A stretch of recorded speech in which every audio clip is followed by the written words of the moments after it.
Hello and welcome.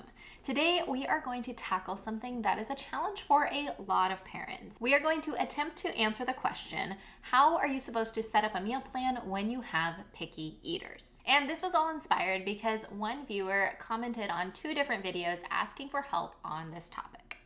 These comments came from Eva, and she says on the first comment, I need to plan both dinner and lunch, which are hot cooked meals in my country. And I also have picky eaters. So what my daughter eats, my son won't. So I need to double the recipes each time. Basically, that means I'm cooking 4 different meals a day, and I'm having a really hard time with meal planning. What's your view on that? Any idea? So this message also is from Eva, like I said, and hopefully I'm pronouncing that correctly since you said you are from a different country. But she says in this one, hi, I need to plan both dinners and lunches, which are hot cooked meals in my country. And I also have picky eaters, so what my daughter eats, my son won't. And I need to double the recipes every time. Basically, that means I'm cooking 3 to 4 different meals a day, and I'm having a really hard time with meal planning. What's your view on that? Any ideas? It would also be cool to see your Excel spreadsheet, how you organize, categorize that. So the 2 different comments both had basically the same question in them, and that was dealing with picky eaters. And you also said you would like to see the spreadsheet, and I do have a video that I did last year on that, and I will put that in the cards and in the description down below if you would like to check that out. But you can purchase my spreadsheet template, or you can just watch the video and you can easily create your own from just watching that video. But since you asked in both comments about creating the meal plan with picky eaters, that's what this video is going to focus on. Now, in both of these comments, you also asked, what is my view on that and any ideas? Now, I'm not positive if you meant by that, what is my view on creating a meal plan for 3 to 4 meals being cooked per day, or what is my view on picky eating? So I'm going to attempt to answer both of those questions in this video.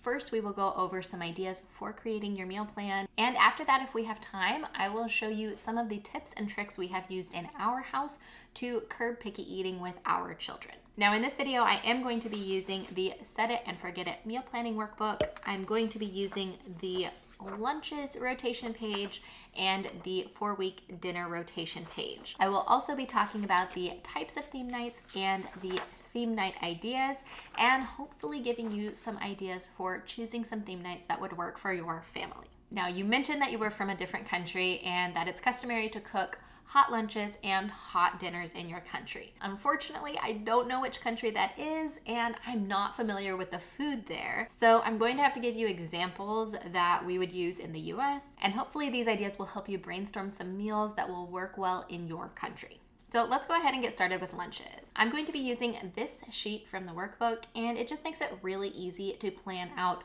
1, 2, 3, or 4 week rotations, depending on how many weeks of rotations you would like to have in your meal plan. Now, unfortunately, I don't know exactly what you mean when you say your kids are picky eaters. I don't know if that means if you make a pizza, you have to make 2 different ones with 2 different toppings, or if you make one child a pizza, you have to make another one pasta. So I'm gonna have to make some assumptions in this video just for the sake of filling this out, and hopefully they help you. But if you take nothing else from this video, if you are making more than 1 meal per night, go simple.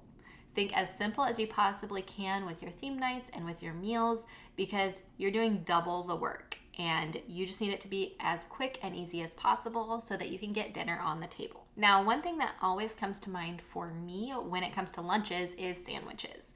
And I know you said you typically do hot lunches and dinners in your country. So I don't know if this would count, but this would be a really easy hot lunch for you to do, and that would be grilled sandwiches. You could do grilled panini type sandwiches, or you could do just grilled cheese if your children like grilled cheese. But there are a lot of different ways that you can do grilled sandwiches. I actually really like grilled peanut butter and jelly. That was always a camping treat for us when I was growing up, and it's still something that I really enjoy. So I don't know if this is cheating or not to call grilled sandwiches a hot meal, but it counts in my book, and I'm going to put grilled sandwiches down on Mondays. Now, the nice thing about grilled sandwiches is you were saying your kids have very different preferences. What your daughter will eat, your son won't. And the nice thing with sandwiches is you can easily mix up the insides of the sandwich to customize it to each child. So I'm just gonna go ahead and put grilled sandwiches on every Monday. let's just go ahead and let's make a 4-week rotation, but we'll have Monday be the same every week. Now, another meal that comes to mind when I think of picky eaters, at least in the US, is pasta. Most kids enjoy pasta in some form or another. And again, pasta would be something easy where you can cook the base and have a couple of different sauces ready and just serve the appropriate sauce to the appropriate child. So I'm gonna go ahead and put pasta down for lunches on weeks 1 and 3. Now, what I'm going to do here is I'm going to flip over to the dinner rotation, and on week 2 and 4 on Wednesdays, so you can see here that I put pasta on Wednesdays, week 1 and 3.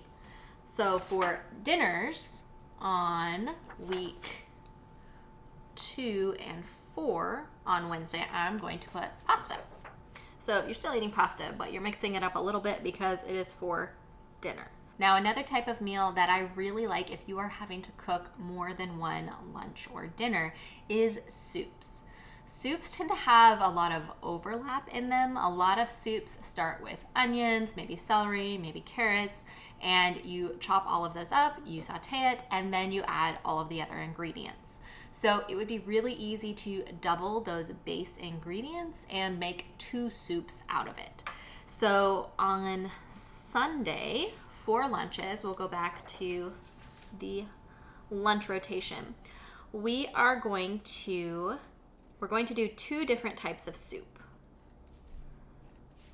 So I just drew a little line down the middle there. And we are going to make tomato soup, and we're going to make potato soup.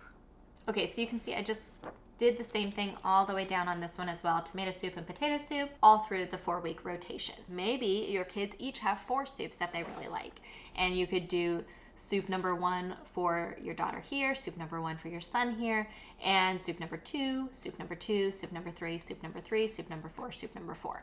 And then you would have a lot more variety in your week. But I know, at least here in the US, when a kid is a picky eater, they tend to like very few foods. So I'm just going to stick with that for now. Now I'm going to go back to the dinner 4-week rotation, and I'm going to choose 2 different soups because we're going to use these for a dinner once a week. And I'm just going to choose lentil and black bean soup because those are 2 soups that my kids like. So let's put those on Thursday night. Now, something else that I love for if you are having to cook more than one meal is a crock pot, because your crock pot can basically do all of the cooking for you and you don't have to worry about it. So if you are constantly having to cook more than one meal, I suggest getting 2 crock pots if you can, so that you can just dump all the ingredients in and not have to worry about it for the rest of the day.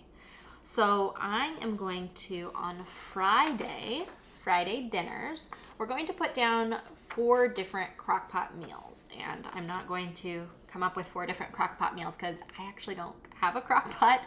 Sometimes I like to just play this game with myself of see how long we can live without the thing that broke. So I haven't replaced it yet, but highly recommend one for you if you are cooking more than one meal at a time on a consistent basis. So on Friday, I'm just going to write down crock pot meal number 1.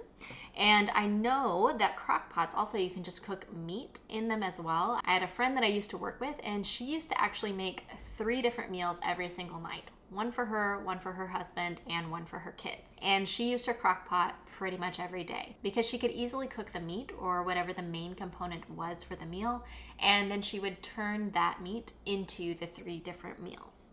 So you can get really creative with the crock pot, and it can save you so much time.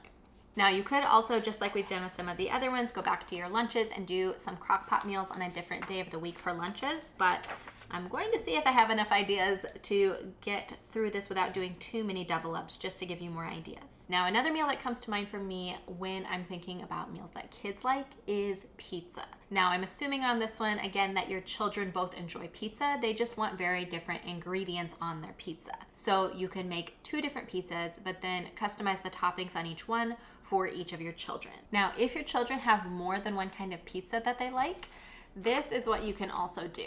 You can have pizza with the first type of toppings that each of your children like. Say one likes olives on their pizza and the other likes mushrooms. This can be olive and mushroom night on the pizza. And say on pizza night number 2, maybe one likes pesto and one likes tomatoes. So you could have tomato or pesto pizza here, and you can do the same with pizza number 3 and pizza number 4. Now, if they only each like one kind of pizza, then you can just repeat that through all 4 weeks, and it's nice and easy when you do that. Now, something else that we can do with pizza, remember on Wednesday for lunches, we have pasta on week 1 and week 3. On week 2 and week 4, we are going to do make your own mini pizzas. This is something that was a fun supper for us when I was a kid. We would get English muffins, and then we would each make our own mini pizza. We all really enjoyed this meal because it's fun to make your own pizza, and you get to make it however you want, no matter what anyone else wants on their pizza. Now, another easy meal that is very customizable to each person is baked potatoes. So I'm going to put baked potatoes for dinner on week 1 and week 3. Week 2 and 4, we had pasta.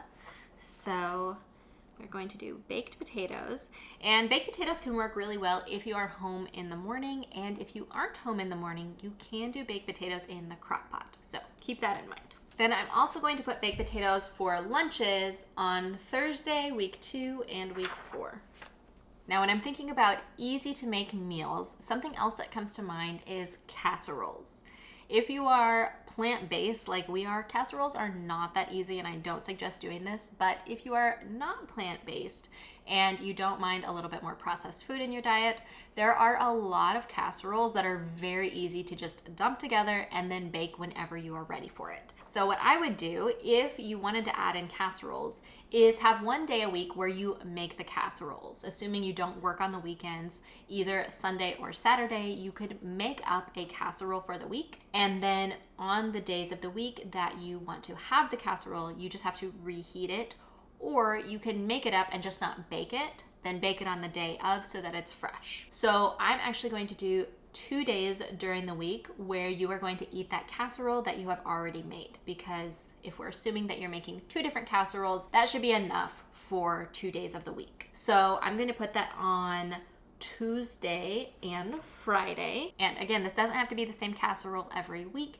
You can mix it up and customize it as much as you want and as much as your children would like. Now, another thing that comes to mind for you here is Mexican food, because my kids love Mexican food, and it is very easy to customize from person to person, at least a lot of the Mexican food that people typically think of, like burritos, tacos, fajitas, things like that. At least in our house, we each make our own with the ingredients that we want in our burrito or taco or fajita. So for you on Monday, I would suggest doing something like this. Burritos on week 1, tacos on week 2, and fajitas on week 3, and then week 4 maybe we do burrito bowls. Then what you can also do is you can take those meals, those dinners that you just did on Monday night, and put them on Saturday for lunches. So you see what I'm kind of trying to do here is take some basic things and then use them multiple ways throughout the week. That is going to make your shopping easier, and it's also going to make your cooking easier because you're only having to do the prep work once through the week for both suppers and some lunches. So let's just do it exactly the same. Burritos, tacos, fajitas, and burrito bowls. Now, those were all of the ideas that I had jotted down in my phone, and if you're doing less than a 4-week rotation, that should be plenty of ideas to get you through 1 or 2 weeks without having any repeats. But let's go ahead and look at We can look at the types of theme nights, and we can look at the theme night ideas sheet, and maybe that will give me some other ideas here. So I see here macaroni and cheese. That is typically a kid favorite, and it is typically very easy to make as well. So I'm going to fill in the Thursday, week 1 and week 3 with macaroni and cheese. And then that takes care of all of our lunches. So it's all filled in there and ready to use. Now I'm just going to look back here. Oh, a no cooking theme night. That would be a great idea for you because you are having to do a lot of cooking throughout the week.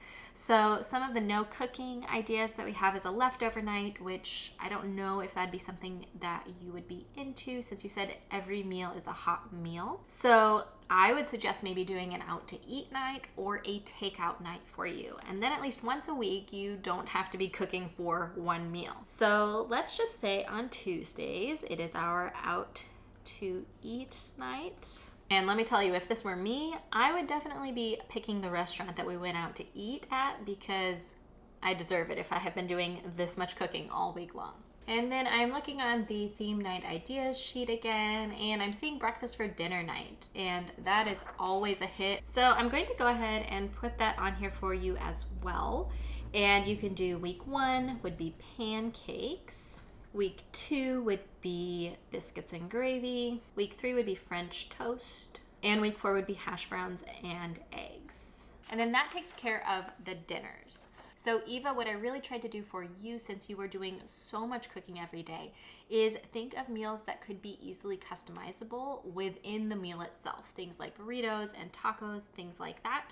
Or things that would be easy to make additional parts to, like pasta. It isn't that much harder to make an additional sauce if one child likes one sauce and one likes the other. Or even if they have a preference for which shape of the pasta, it's really easy to cook more than one pasta shape. So I hope that helped you out. And if this didn't help and you want to leave some additional information down below that might help me come up with a better meal plan for your family, feel free to do that. And I can always take another crack at this and see if we can come up with something better.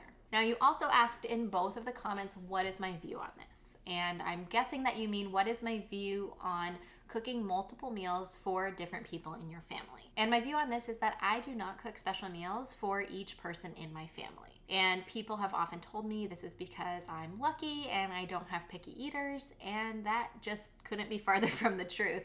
Actually, I have one child that, yes, we are very lucky, and she is the easiest eater anyone could ever ask for and always has been. From the time that she was a teeny little baby just trying out food, she was always very adventuresome and wanting to try new things. However, her sister more than made up for this and was the most difficult eater that I have ever seen, even with all of the kids that I have nannied for and things like that. And we still didn't cater to her being picky, and she has eventually learned to eat what is served to her and to not make a big fuss about it at the table. So if you are interested in not having to cook so many meals for your family, I highly recommend 2 books. The first book is Bringing Up Bebe, and the second is French Kids Eat Everything. And you can probably tell by both of the titles, they are about how French kids just grow up learning to eat all different kinds of foods. And they are 2 personal stories about moms who were able to curb picky eating by adopting these habits that the French use with their children. So if you were just going to get one of these, I would recommend French Kids Eat Everything. This one is only about the food, and Bringing Up Bebe involves more general parenting that the French do that is different than other places in the world. And my basic philosophy on feeding my children is that it is my job to not only feed them healthy food, but to teach them to enjoy healthy food to some extent. I think most of us know that the more variety you can get in your diet, especially when it comes to eating fruits and vegetables, it makes you much healthier. And typically when people are picky, they get less of a variety. So it was really important to my husband and I when we had kids to start teaching them right away to eat a wide variety of fruits and vegetables. Now, this doesn't mean that they don't have preferences and that we don't all have preferences of things that we prefer to eat over others. But having things like burritos or taco salads or things like that, where each person can put the fruits and veggies that they want on their plate, enables them to try a wide variety of vegetables without having to have every single one on their plate. Now, this doesn't mean that they love or enjoy every single one, and almost every single time my daughter, that has been the picky eater, always asks us, which veggies do I have to have? Or can I just have chips and beans on my haystack? And we will tell her, no, you need to pick, and we will give her a number of veggies depending on what is available on the table. So if we have 5 different veggies available, we may say pick 3. And that doesn't mean she has to have a huge amount, but it means she needs to at least taste them, have a small amount of each one on her plate. Now, there have been a lot of things along the way that we have done to get our kids to eat what is served to them. So if you would like to see a full video with all of the tips and tricks that we have used to get our kids to eat pretty much anything, give this video a thumbs up and leave me a comment down below letting me know you'd like to see that video. As always, I'm Kassy with makingtimeforgiggles.com, and I make videos all about simplifying mom life. And if that sounds like something you would be into, be sure to subscribe down below and ring the bell next to it, because I would love to see you on the next video.